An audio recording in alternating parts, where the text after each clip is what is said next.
Bom, boa noite a todos e todas. Vamos começar esse bate-papo cultural, que já, como disse o Silvio na terça-feira, já virou o século, porque já é o número 102. Então, a gente conseguiu persistir nesse projeto, né, mesmo com algumas dificuldades, mas conseguimos reunir um caldo bem legal de conversas e de pensar sobre a vida, né, sobre essa coisa difícil que é viver em sociedade, a gente pensando como é que a gente se organiza nesse mundo tão complicado aí que a gente está vivendo. Dizer para vocês que o Bate-Papo Cultural ele é transmitido pela TV Cidade Livre, às quartas e sextas-feiras, às 23 horas, e que também os documentários do portal Memória Viva também estão disponíveis, são exibidos na TV Cidade Livre, às terças-feiras, 22h30, e reprisados aos sábados, às 14 horas. Também ficam disponíveis no site, né, do arquivo. Então, quem gostar, quem não pôde assistir, também tem disponível no site da autarquia. Então, para hoje, gostaria de chamar aqui o Camilo. Camilo, que fez comunicação social, né, que tem trabalhado bastante junto aí ao movimento social, ajudando a pensar, ajudando a questionar e a gente a elaborar algumas coisas, né, especialmente nessas questões que envolvem as comunicações.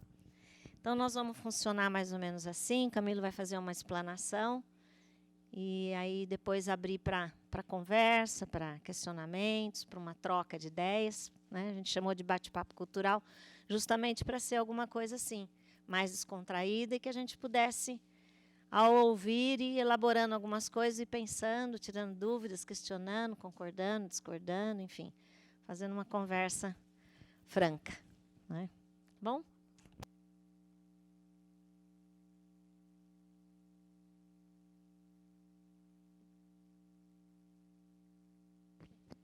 Agora sim. Boa noite a todos e a todas. Dizer que é um prazer muito grande estar aqui hoje. Em nome da Tereza, agradecer a toda a equipe do arquivo. Dizer que é mais do que um prazer, é uma honra estar aqui, viu, Tereza? Porque, como você disse, 102º Bate-Papo Cultural, e quem pôde acompanhar um ou outro aí, ou alguns, pôde perceber da variedade de temas, da importância que foi, e eu, como militante aí da política cultural, arrisco dizer, se não a mais importante, uma das mais importantes ações culturais dos últimos 8 anos aqui na cidade de Rio Claro. Para mim foi muito importante participar desses, e estando aqui agora e poder fazer parte dessa história, para mim é uma honra, é um prazer muito grande. Bom, o tema proposto para hoje, novas tecnologias na educação, entre capturas e resistências.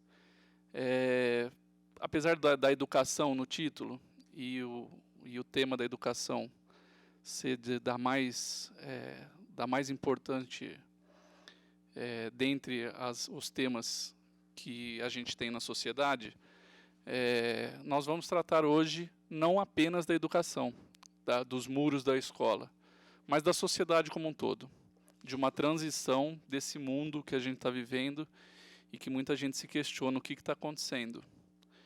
Então, já fica um alerta para quem veio em busca de alguma explanação mais contundente, mais certeira. Eu não estou aqui muito para isso. É mais do que certezas que a gente encontra aí, principalmente no Facebook, um mundo cheio de certezas. Eu falo para vocês que eu tenho muitas dúvidas. E eu acho que a gente vai sair daqui ainda com mais dúvidas. Então, não trouxe muitas certezas, não. Vamos ver se essas dúvidas, com essas dúvidas, em cima dessas dúvidas, a gente consiga sair daqui com uma cabeça um pouco mais questionadora e crítica para poder viver nessa sociedade que a gente está vivendo. Só falar um pouco do resumo que a gente divulgou, que trazer a discussão no campo da educação a reflexão sobre os processos cognitivos desenvolvidos atualmente em nossa sociedade da informação. Essa escrita, especificamente, ela está incluída num resumo de um artigo que eu estou em trabalho ainda, junto com o meu orientador de mestrado, o professor Carlos José Martins, e com um amigo que é doutorando também no mesmo programa de pós-graduação que eu, o Júlio Pedroso, que era para estar aqui com a gente hoje, mas não pôde estar presente. Então, essa questão das cognições, das diferentes cognições que a gente está percebendo, está em processo de construção. Então, o que eu trouxe para vocês aqui hoje é o percurso que a gente percorreu até chegar até aqui. E esse percurso vai passar pela dissertação de mestrado que eu defendi recentemente, agora em março de 2016, no programa chamado Desenvolvimento Humano e Tecnologias da Unesp. Como o objetivo aqui é gerar mais dúvidas e gerar provocações e reflexões, eu vou começar com uma provocação. Na verdade, é uma provocação, talvez provoque uma ira aí do pessoal que tem defendido por aí a tal da escola sem partidos. Então, eu vou citar aqui o demônio que encarnou na Terra em busca de doutrinar criancinhas, também conhecido com o pseudônimo de Paulo Freire. Vou começar com essa provocação, porque ela vai permear toda a minha fala daqui para frente. Paulo Freire diz nesse livro aqui, ó, e vocês podem ver que eu acho que eu gostei um pouco do livro, eu deveria ter marcado as páginas que não tinha coisa interessante, porque acabou ficando um pouquinho com os post-its a mais aqui. Esse livro, Extensão ou Comunicação, ele não é dos mais conhecidos do Paulo Freire, mas me trouxe uma visão diferente sobre o próprio Paulo Freire. O Paulo Freire tem um local muito privilegiado na academia, né? E ele é diretamente relacionado à questão da educação. E como eu disse, apesar da importância da educação, eu quero trazer o Paulo Freire, e esse livro traz muito, eu quero trazer ele para o campo da comunicação. É a minha área, a área que eu escolhi trabalhar, e o Paulo Freire, ele mais do que educação, por incrível que pareça, ele vai falar de comunicação. Tem um trecho desse livro que ele fala: todo ato de pensar exige um sujeito que pensa, um objeto pensado que mediatiza o primeiro sujeito do segundo, e a comunicação entre ambos, que se dá através de signos linguísticos. O mundo humano é, desta forma, um mundo de comunicação. Eu, desde criança, desde pequeno, sempre gostei muito desse tema da comunicação. Eu ficava reparando, se tivesse uma briguinha qualquer, num jogo de futebol que seja, e aí eu ficava pensando, mas por que esses dois brigaram? Ou por que alguém brigou comigo? Às vezes um está falando a mesma coisa que o outro e brigava. E eu falava, essa comunicação está errada, essa comunicação não tá funcionando. E essa foi a minha história, assim, eu sempre fiquei muito atento a isso. E na época de escolher colegial, escolher que curso fazer na faculdade, uma época também de muitas dúvidas, acabou pintando a oportunidade de comunicação social e eu optei por um curso de publicidade e propaganda. Fui ver qual é que era, fiz esse curso em Piracicaba, na Unimep, para entender essa questão da comunicação. Chegando lá e cursando essa faculdade de comunicação, de publicidade e propaganda, eu pude perceber que a publicidade e propaganda ela não era da comunicação que o Paulo Freire está dizendo aqui, que eu estava acreditando, que é uma comunicação dialógica, que são duas pessoas falando. Eu me deparei com uma profissão, que eu assumi essa responsabilidade posteriormente, de que um fala e uma massa escuta. Mais ou menos como eu estou fazendo isso aqui agora, mas a gente vai ter um espaço para debate, e eu acho que isso é importante, isso é o rico. E a publicidade me podou dessa forma. A publicidade veio me dizer que eu tenho que falar para uma massa, eu tenho que convencer uma massa daquilo que não necessariamente eles acreditam. E eu fiquei muito balançado com isso. Falei, putz, saí da faculdade e falei, e agora? Vamos ver qual é que é. Entrei no mercado e fui vendo, com o passar do tempo, que algumas coisas estavam mudando. Eu me formei em 2004. Naquela época não tinha Malemar, o Orkut,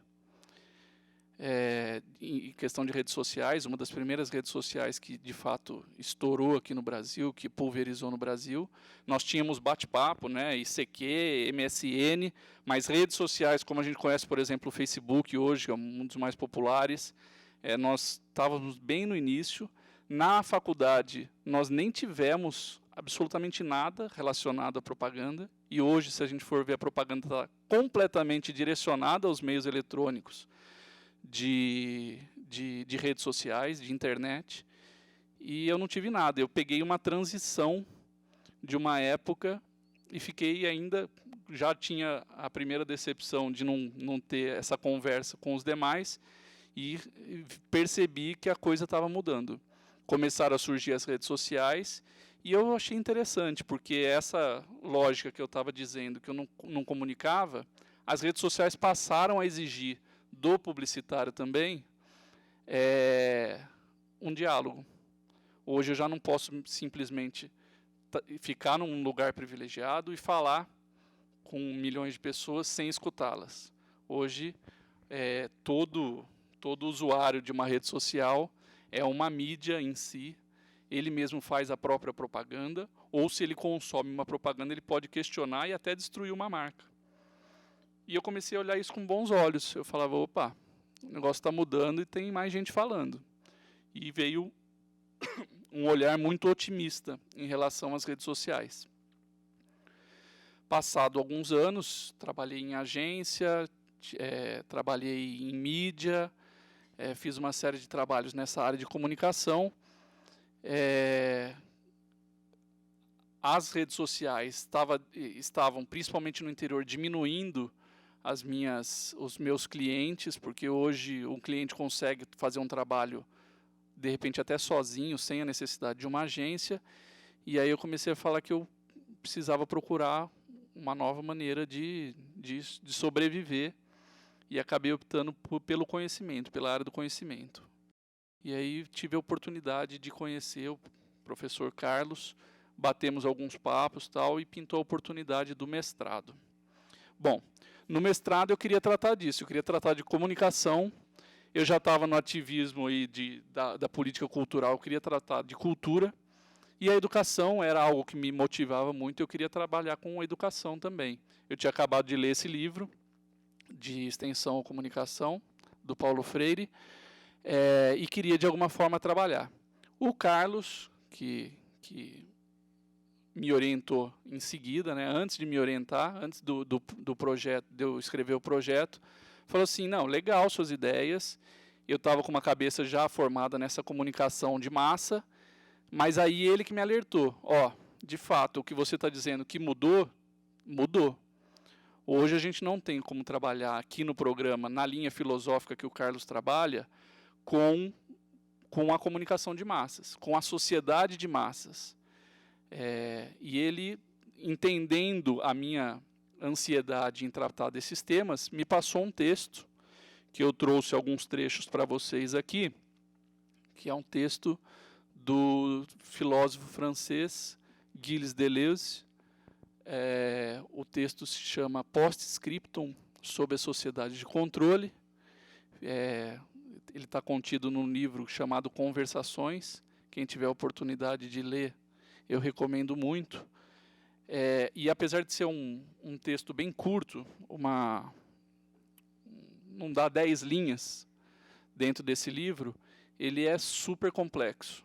Cada vez que eu leio ele, eu falo, mas caramba, onde brotou esse pensamento aqui? Não estava aqui. Hoje mesmo eu peguei para dar uma relida nele e encontrei coisas novas.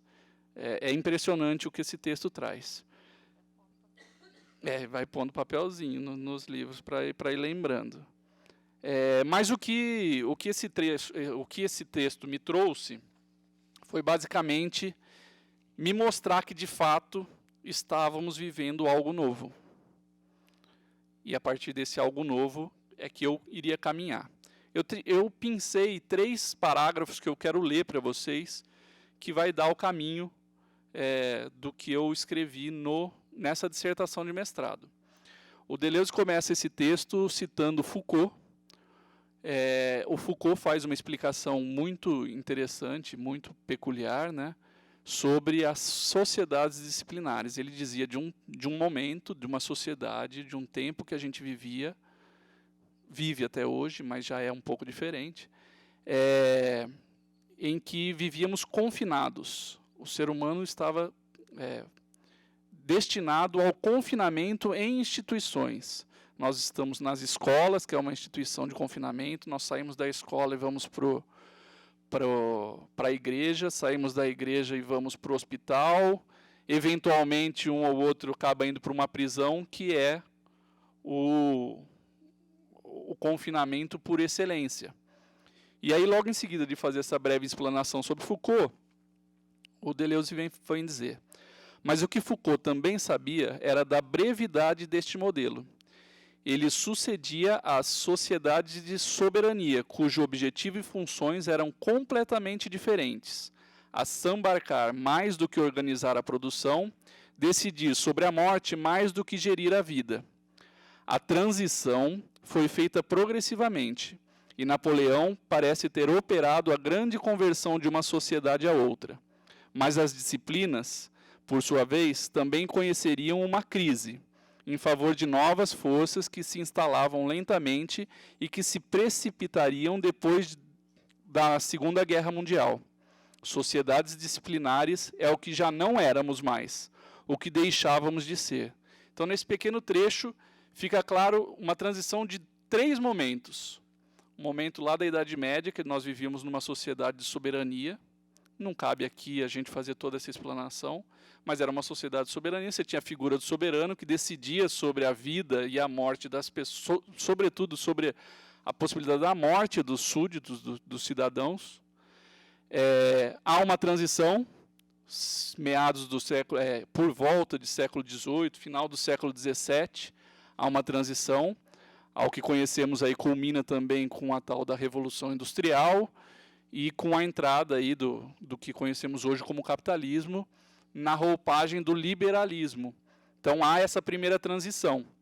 Foucault vai fazer todo um trabalho dele baseado nessa transição e principalmente nessa sociedade disciplinar.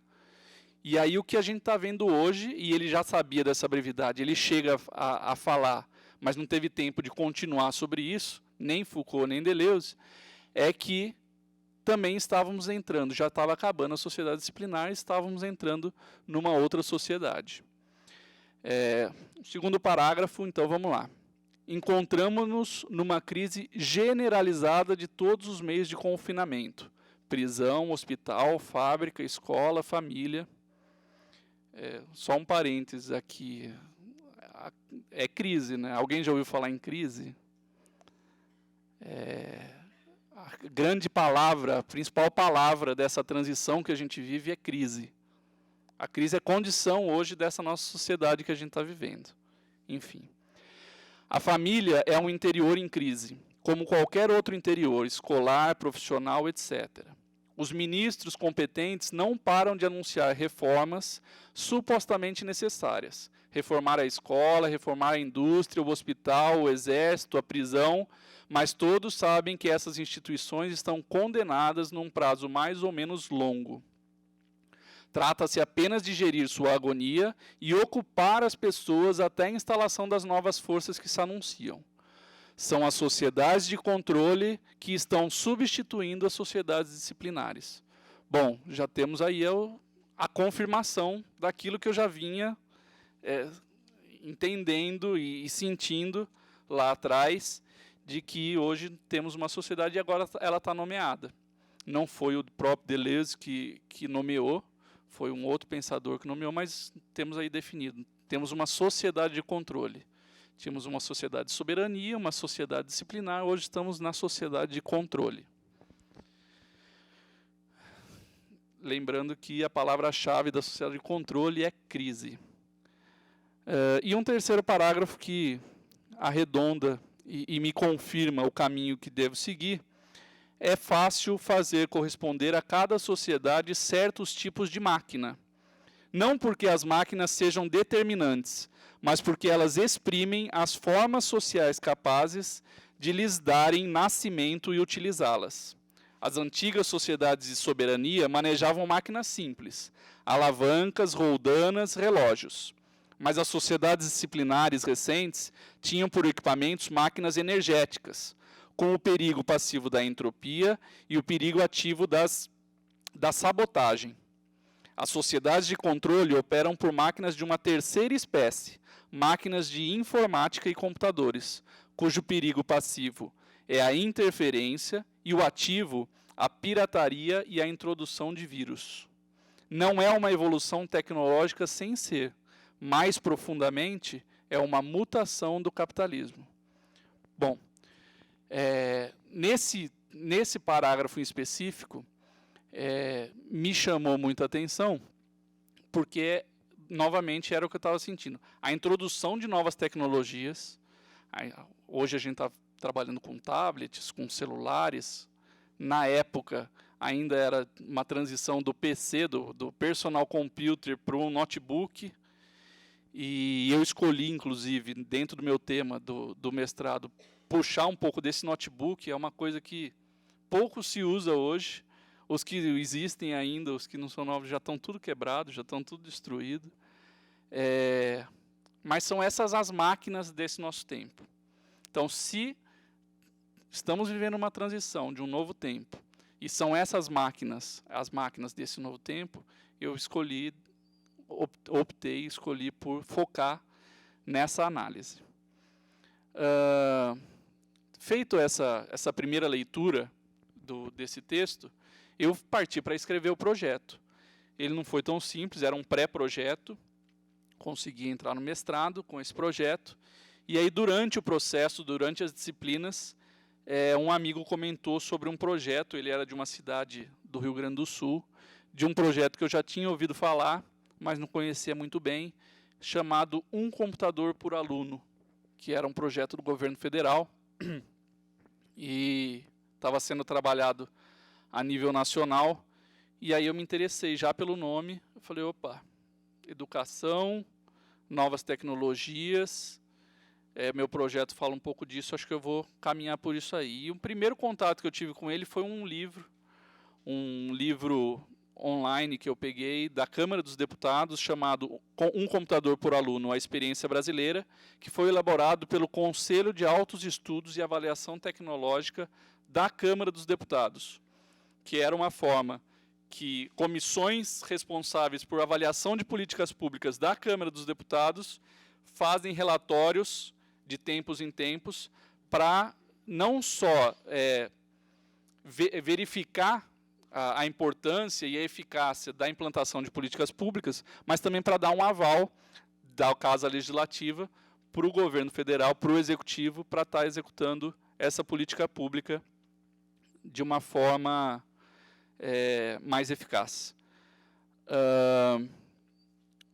Essa leitura do Deleuze, ela vai abrindo, junto com a leitura do livro da Câmara dos Deputados, ela vai abrindo ramos, vai abrindo raízes para outras leituras, sempre focado nessa questão da sociedade de controle, e são escritores contemporâneos que trabalham a metodologia trazida por Foucault e a leitura que Deleuze faz. E o que principalmente se fala ao ler esses Foucaultianos, esses deleuzianos, é sobre uma tal de biopolítica. E aí a biopolítica entra no meu projeto como uma nova dimensão da tecnologia. Eu já tinha optado por trabalhar a tecnologia na sua dimensão de aparato tecnológico, o computador em si, e aí entrou uma nova dimensão. A biopolítica, ela vai trabalhar tecnologias de biopoder. Não é simples de compreender esse tema, mas basicamente são estratégias que são utilizadas, muito bem pensadas, no exercício do poder e que, com a introdução das novas tecnologias de informação e comunicação, elas passaram a ser trabalhadas a nível global. E nós passamos de um sistema econômico conhecido como liberalismo, com a introdução, culminou junto com esse período de introdução das novas tecnologias, para um novo período econômico, para um novo sistema econômico, conhecido como neoliberalismo. E esse neoliberalismo ele vai ser trabalhado através de estratégias de biopoder, sempre tira-se o foco nessa nova forma, tira-se o foco do imperialismo que era conhecido antigamente. A gente tinha aquela figura do imperialismo norte-americano que queria dominar e queria invadir. Hoje dissipa-se essa noção de uma figura, de um carrasco querendo dominar o mundo, ou dois que ficam brigando em Guerra Fria. Ela se dissolve. O poder ele continua sendo exercido economicamente hoje, sem a necessidade de uma figura, de um carrasco, que gerava uma certa revolta. Hoje a gente não tem esse alvo para mirar e para falar, esse imperialista está prejudicando a política econômica de país tal, o norte está contra o sul. Dissipa-se isso. E as novas tecnologias têm influência sobre isso. São essas, bem grosso modo falando, são essas estratégias de biopoder que as novas tecnologias vão colaborar. Fazendo a leitura do livro da Câmara dos Deputados, a gente consegue perceber um modus operandi, uma maneira de se portar diante da sociedade nesse exercício de poder que no texto da Câmara dos Deputados, que justificava a política pública a ser implantada, fala, mas é exatamente o que a biopolítica está falando. São os mesmos métodos e as mesmas estratégias utilizadas, então deu para fazer um casamento interessante entre a leitura do livro e essas leituras Foucaultianas e deleuzianas sobre biopolítica e biopoder. Eu pensei também um outro trecho de dois estudiosos, aí, sobretudo do Foucault, o Paul Hebnol e o Nicholas Rose. Eles escreveram um texto que chama O Conceito de Biopoder Hoje. E aí eles vão elencar algumas dimensões do que é esse biopoder. E aí eu vou trabalhar rapidamente com vocês, mostrar como que essa política pública implantada no Brasil trabalhou dessa mesma forma com que eles dizem. O conceito de biopoder procura individualizar estratégias e configurações que combinam 3 dimensões. Uma forma de discurso de verdade sobre os seres vivos e um conjunto de autoridades consideradas competentes para falar aquela verdade. Estratégias de intervenção sobre a existência coletiva em nome da vida e da morte. E modos de subjetivação nos quais os indivíduos podem ser levados a atuar sobre si próprios, sob certas formas de autoridade, em relação a estes discursos de verdade, por meio de práticas de self, em nome da vida ou da saúde individual ou coletiva. Pois bem, um computador por aluno, logo no começo, qualquer texto que você for pegar, qualquer dissertação, qualquer tese sobre um computador por aluno, vai estar lá colocado de onde ele surgiu. Ele surge em 2005, a ideia. É um pesquisador norte-americano chamado Nicolas Negroponte. Esse cara vai no Fórum de Davos, em 2005, um fórum econômico, e faz uma provocação para o mundo, dizendo que ele desafiava, sobretudo os países em desenvolvimento, a massificar a distribuição de computadores pessoais para todas as crianças em idade escolar do mundo. Quando eu leio isso, eu fico pensando, mas que caramba, o que uma política de educação brasileira vai buscar num Fórum Econômico Internacional de Davos uma diretriz para a implantação? Acho que o que ficou martelando mais na minha cabeça era isso. O que um fórum econômico tem a ver com uma política de educação. O Nicolas Negroponte, para fazer essa provocação, ele vai falar sobre inclusão digital. Inclusão digital é a nova verdade do século XXI. Cada tempo tem as suas verdades. Uma das verdades colocadas nesse nosso tempo é a tal da inclusão digital, a necessidade de inclusão digital. Vão dizer que se não tiver incluído digitalmente, se a gente tiver excluído digitalmente, a gente está condenado ao fracasso. Pois bem, esse discurso de verdade, o primeiro capítulo todo eu faço baseado nessa questão da inclusão digital. Além do Nicolas Negroponte falar, vem uma série de autoridades reconhecidas internacionalmente confirmar a importância dessa verdade. ONGs, primeiro o Nicolas Negroponte é de uma ONG, né? Ele é de uma ONG norte-americana chamada One Laptop per Child, traduzindo também de forma mais literal, um computador por criança. E ele, junto com organizações OCDE, ONU, Unesco, uma série de entidades super reconhecidas, fortalecendo, reforçando a necessidade dessa questão da inclusão digital. E deu certo porque não só o Brasil, mas principalmente outros países em desenvolvimento econômico, e no Uruguai tem uma experiência muito maior que no Brasil, Argentina aconteceu, México, outros países todos aderiram a partir dessa provocação. Pois bem, um pouco desse histórico de que surge em 2005 num fórum econômico, eu comecei a tentar linkar com esse conceito de biopoder que eu acabei de ler para vocês. E aí eu vou repetir essas 3 dimensões que o Rabno e o Rose disseram para tentar encaixar. O que eu acabei de dizer agora, uma forma de discurso de verdade sobre seres vivos e um conjunto de autoridades consideradas competentes para falar, é o discurso de verdade do momento, é a inclusão digital, e é um discurso de verdade sobre seres vivos, sobre aquele ser vivo que está condenado a praticamente a morte se ele não tiver acesso a essa inclusão digital. Está diretamente relacionado à necessidade de estar conectado hoje para poder sobreviver nesse mundo que a gente fala.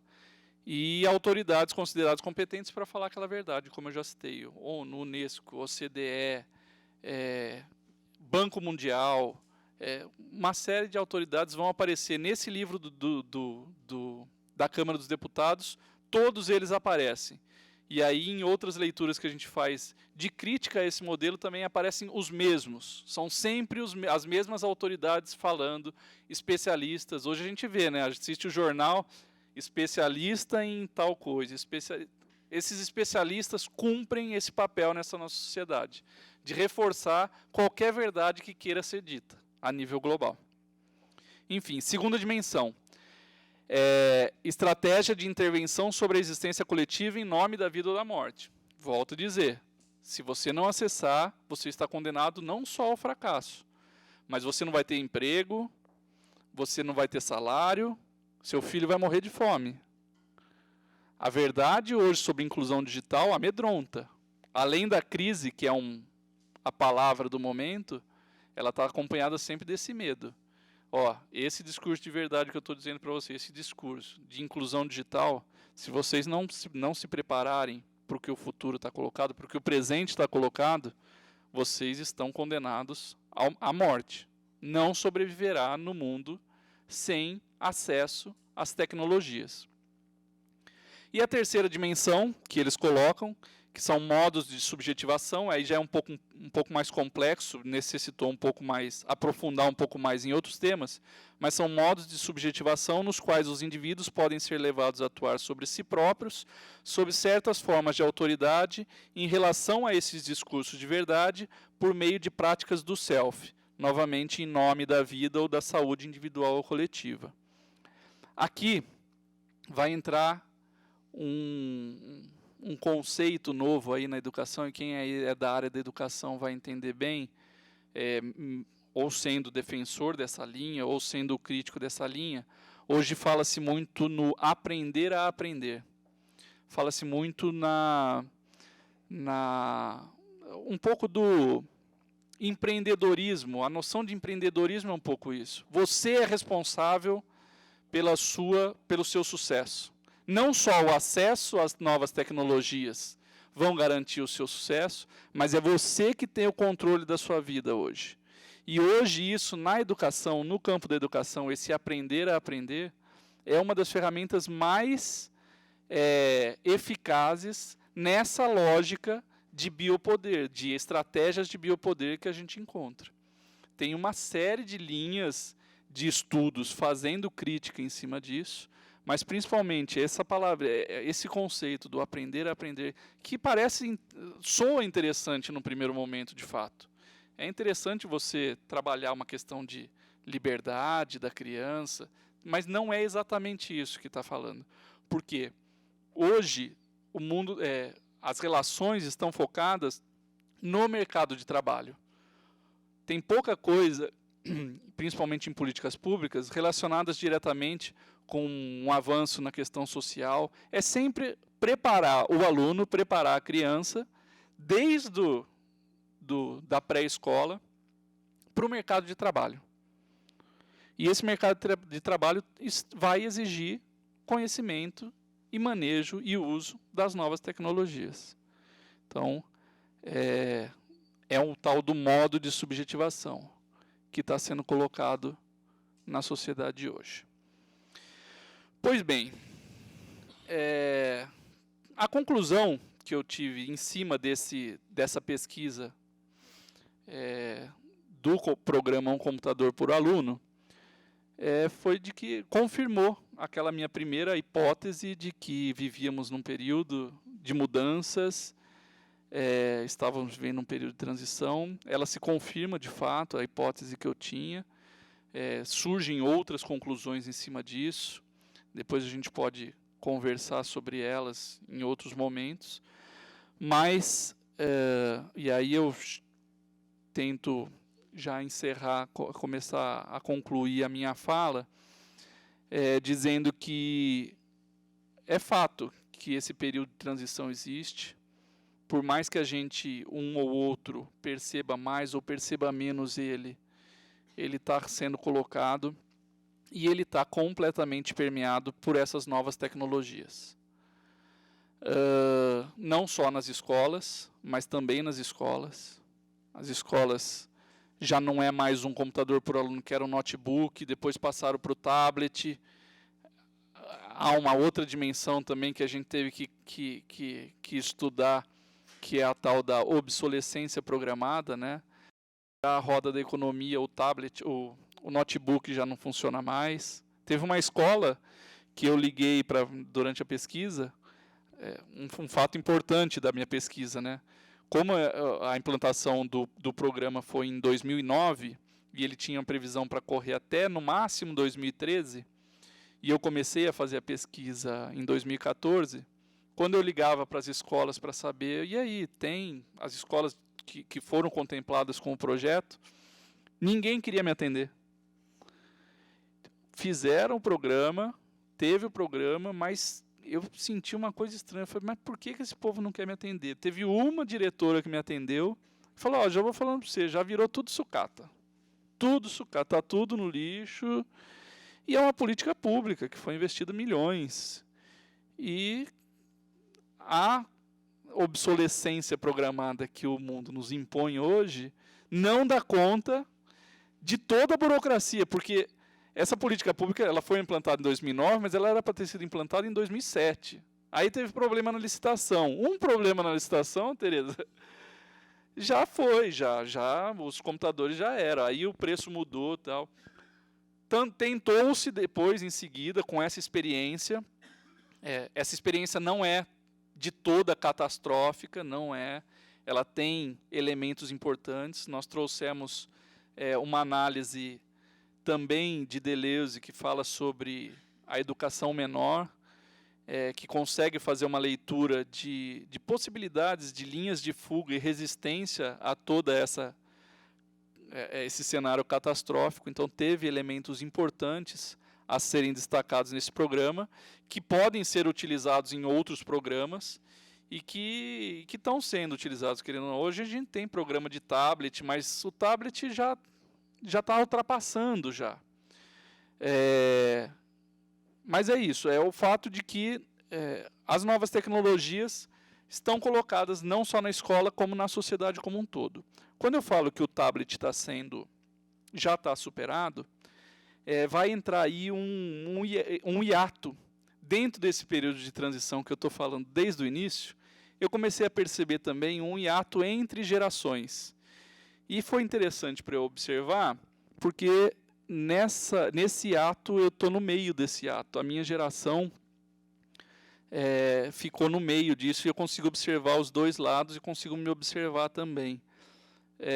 De modo empírico, muito pessoal, eu diria que nascidos até final da década, entre 50 e 80, e final da década de 70, é uma geração completamente imersa e criada com raciocínio, inclusive vai entrar essa parte da cognição, completamente analógico, é um pensamento analógico. Um período de transição que vai ser a geração, e aí eu me incluo a geração que nasceu aí final da década de 70, década de 80 e início da década de 90, e de 95 para frente aí, principalmente, crianças, jovens e crianças completamente imersos no mundo digital, num pensamento digital, num raciocínio digital e numa cognição digital. O nosso artigo que a gente está escrevendo sobre as cognições, ele tenta abordar isso, o que mudou na cognição. Porque, querendo ou não, hoje, quando Paulo Freire fala da questão da linguagem, né, que a linguagem mudou também, nesse livro ele fala muito essa relação dialógica, a linguagem mudou e hoje a gente está imerso, por exemplo, pela propaganda que nos é bombardeada, a cada clique a gente está sendo bombardeado por comunicação, é um tipo de linguagem que mudou. A linguagem analógica, para mostrar que mudou, até estava conversando com a minha mãe ontem, e eu consigo pegar um exemplo muito claro sobre isso, sobre esse ato de gerações. A minha mãe de vez em quando pergunta sobre os meus filhos, mas como é que eles sabem que é para apertar tal botão no joguinho que eles nunca mexeram? Eles nunca mexeram naquele joguinho, eles sabem que botão que é para apertar e que botão não é para apertar.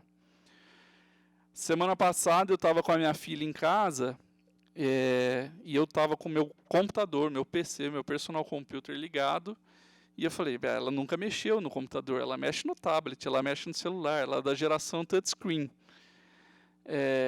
E ela falou para mim, eu vou desligar seu computador. Eu falei, ela não vai saber mexer o mouse e apertar o botão para desligar, tem que ler, desligar, né? Não vai. Fiquei deitado no sofá, quando eu vejo, ela desligou o computador. Eu falei, mas como que você desligou? Ela falou, apertei o botão. Eu falei, mas qual botão? Igual do seu celular, ela tem 3 anos. Eu falei, botão igual do meu celular não tem botão? Aí ela veio mostrar aqui. Na capinha do meu celular, o botão que liga e desliga aqui, tem um ícone em baixo relevo, que é um círculo com um tracinho no meio. E aí eu fui ver no teclado, faz 10 anos que eu uso o mesmo computador, eu não sabia que no meu teclado tinha um botão de ligar e desligar. E isso eu estou falando que eu sou da geração que pegou 50% digital, hein? Para ela, não precisa, assim como às vezes a minha mãe fala, para uma geração anterior à minha, se não tiver escrito, você tem que apertar este botão aqui, uma seta piscando, este botão aqui, não vai saber desligar. E para essa geração nova, basta um ícone, uma bolinha com um risco no meio, essa linguagem icônica, que nós somos bombardeados o dia inteiro, para ela saber que é para ligar e desligar. Então, este é um exemplo desse ato que está acontecendo. E esse ato está acontecendo, está gerando muito conflito, na minha visão, na minha leitura. E aí eu acho que é mais importante ainda a gente estar fazendo esse bate-papo hoje, porque essa lacuna tende a aumentar. Semana passada, semana retrasada, quem é mais antenado na questão de tecnologias vai entender bem o que eu estou falando. A semana passada foi inaugurada uma nova etapa da evolução tecnológica, que era esperada há muito tempo pelos especialistas, pelos entusiastas, e de fato ocorreu na semana retrasada com a introdução de um jogo a nível mundial chamado Pokémon GO, que foi inaugurada de forma global, em escala de milhões de acessos simultâneos ao mesmo tempo, da chamada realidade aumentada.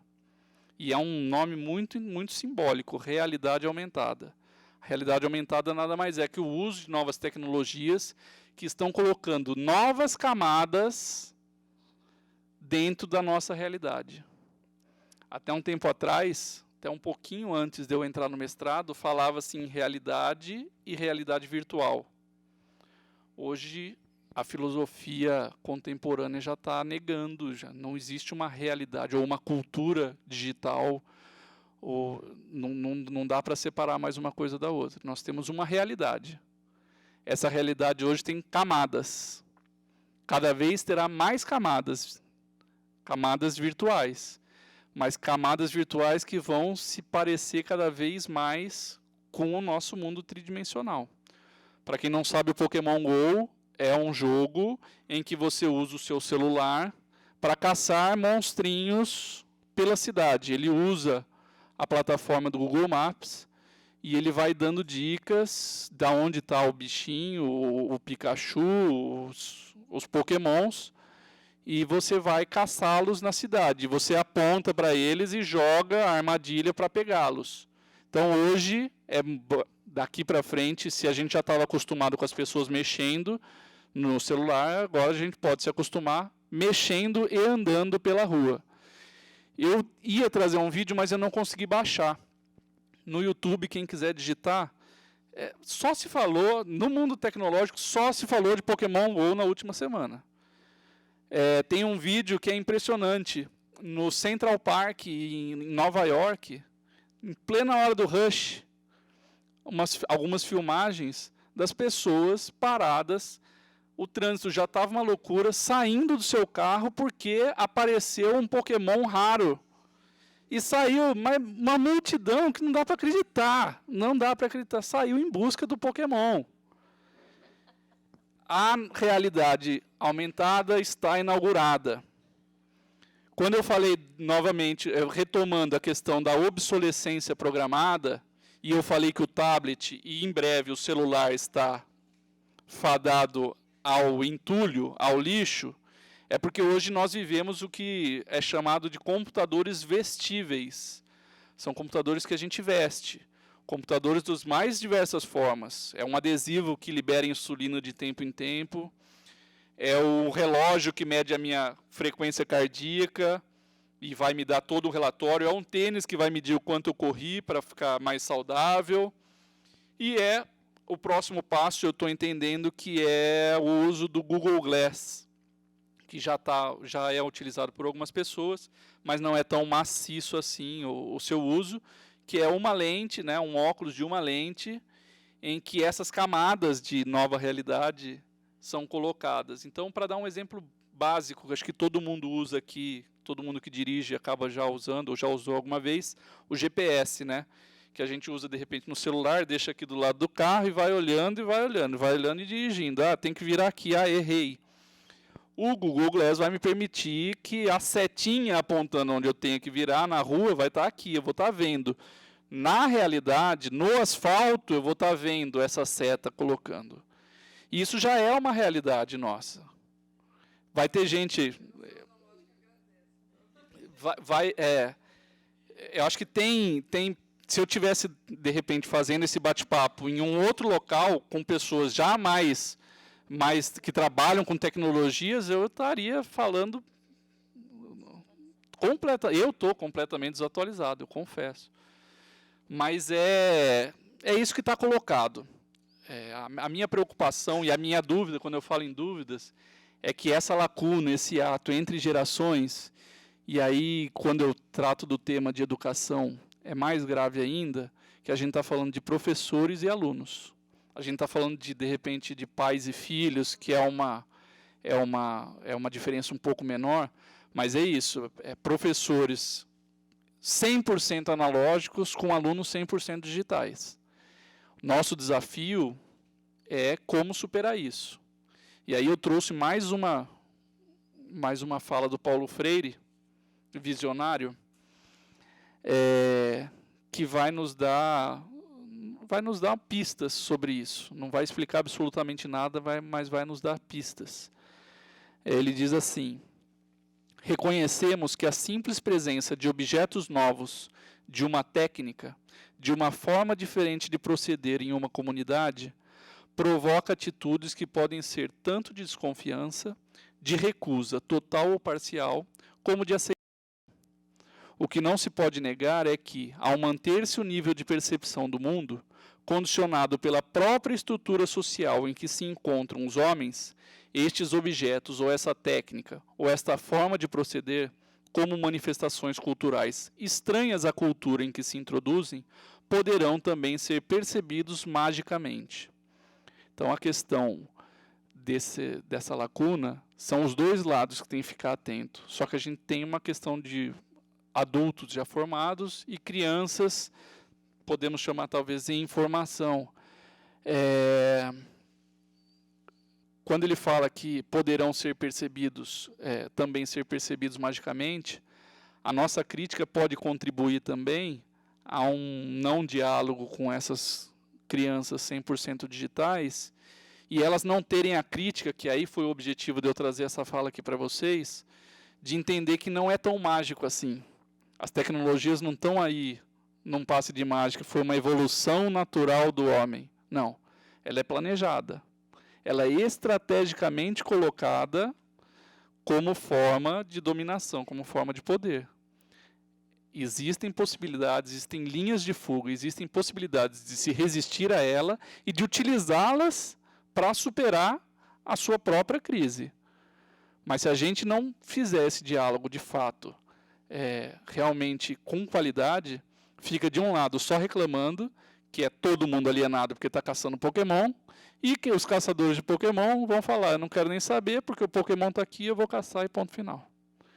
Então, é um desafio. Como eu falei para vocês, eu não vou explicar absolutamente nada. Espero ter contribuído de alguma forma, e aí a gente fica aberto para um debate legal. Obrigado.